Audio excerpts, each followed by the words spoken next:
day 24 of our States of Horror Advent calendar, which normally would be a lot, but there's 50 states, so don't forget about us tomorrow. This state-by-state setup that we gave ourselves this year means that we have to find a horror film for North Carolina, and we already did The Descent a few years ago. So I guess it's I Know What You Did Last Summer. Great idea for a film, good concept, that deserves better than this generic poster.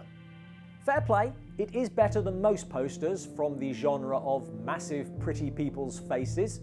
They do have some expression, except for Ryan Philippe, and it makes good use of colour.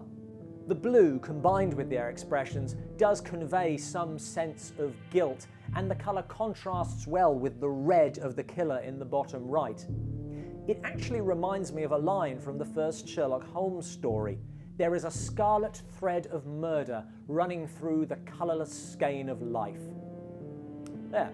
I think I did a good job of giving some artistic validity to a poster that, ultimately, I simply don't like.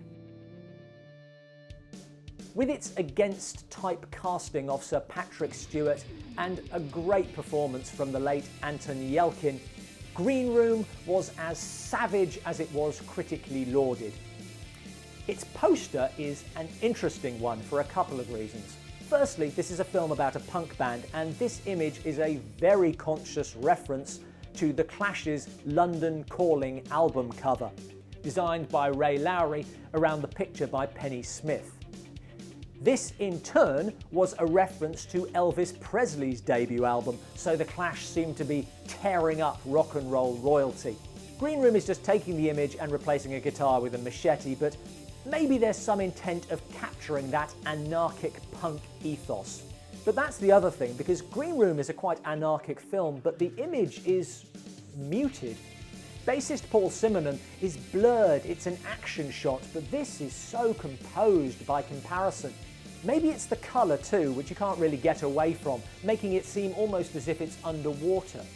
And the thing is, it's so muted, I have to believe that it's a decision and that the designer has seen something in the film that completely passed me by.